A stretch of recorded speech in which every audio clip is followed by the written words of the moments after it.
All right.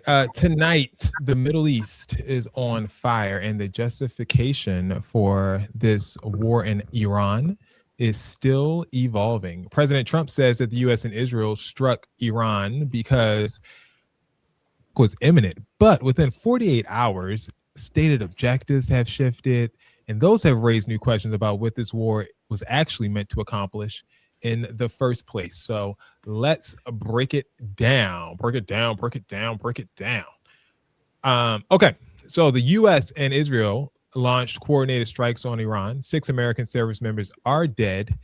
More than 780 people in Iran are reportedly killed, including the supreme leader of Iran, Mr. Ali Khamenei, or Khamenei. I think I'm pronouncing that incorrectly. Oil markets are reacting in retaliation. Of course, it's underway. Iran is letting off all of their bombs.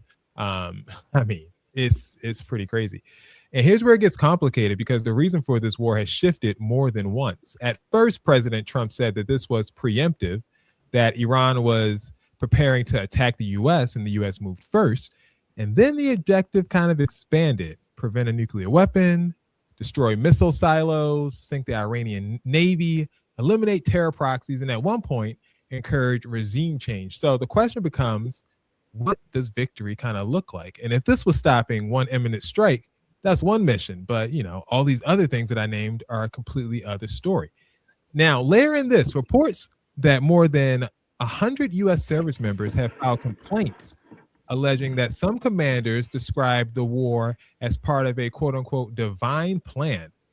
And that's a big issue. A non-commissioned officer who is a Christian has reported to MRFF that a commander told them to tell fellow troops that the war in Iran was all part of, quote, God's divine plan. The commander allegedly cited the book of Revelation, and the section specifically referring to Armageddon and the imminent return of Jesus Christ. According to this complaint, the commander said that President Donald Trump has been appointed by Jesus to light the signal fire in Iran to cause Armageddon and to mark his return to Earth. That sounds crazy.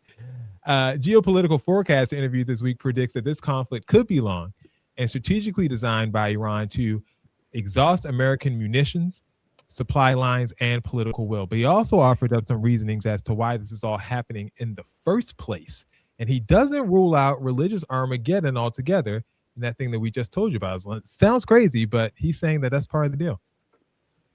I think all three possibilities are valid. The first is the idea of hubris. If you look at history, this is how empires behave. So the Mindoro kidnapping was quick, successful, and it was adrenaline rush for Trump. And that made him overconfident in the capacity of the American military. Okay, so hubris is a fact. Then you have to look at internal political calculus, where even though America does not benefit from this war against Iran, Trump himself personally benefits. Why? Because the Saudis and the Israelis are bribing him to attack Iran. Remember that the Saudis invested $2 billion in the private equity fund of Jared Kushner, who is the son-in-law of Donald Trump. Also remember that if this war goes sideways and Trump is forced to use ground troops, he will probably get approval from Congress, and this will give him emergency war powers, which will allow him to influence the midterms. So Trump is thinking about a third term. And the last factor that is very important is the eschatological factor, where if you look at the Epstein files, it's clear that we are run by secret societies. You can call them the Illuminati, and the Illuminati are composed of three major groups. Okay, you have the Jesuits, who control the Vatican. You have the Sephardim Frankists, which control the modern state of Israel today. And you have the Freemasons, which control the national security apparatus of the United States. And they believe that Israel, this war in the Middle East, is key to the end times in creating heaven on earth. So it's almost like a script that they're following, even though it doesn't make any geopolitical sense. I mean, it does sound crazy. I'm not going to lie. But I guess I'll just ask you guys, what's your reaction to Trump and Netanyahu starting a war in Iran? And do you think that, they're just doing things by the seat of their pants and everything is not planned out. Dex, what you think? I mean, it's weird to say that it's not planned out, but it doesn't feel like it is. I just remember waking up Saturday morning and like the first thing I looked at a text message and my friend was like, I just want to talk about anything else to distract from what's going on in the world. And I was like, oh yeah, we are living in a crazy world. It's always something.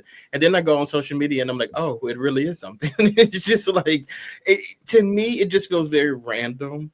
And I know that it's not. Like I listening to this and like hearing other people talk and just kind of how we've kind of kicked some things around in the past or whatever. Like it's not a random thing. It just feels like that it is. And like, I just remember the last time like really being led into a war, which was around 9/11. And I remember like George Bush being on TV and rallying the troops and getting people behind him. And I just always thought that like if a president would lead us into a war, it would kind of be more so like that. Like I would feel like we're like excited to do it almost. Like, you get the country like riled up and we're going to do something for our country and protect our country. And that feels good to go to that war. Even, that's a whole nother story, but it feels good to be involved in that and to fight for your country. But this feels like we didn't have a say so, which I know we never do, but this just really feels like we didn't have a say so. I mean, for real. Now they say only 6 people have died.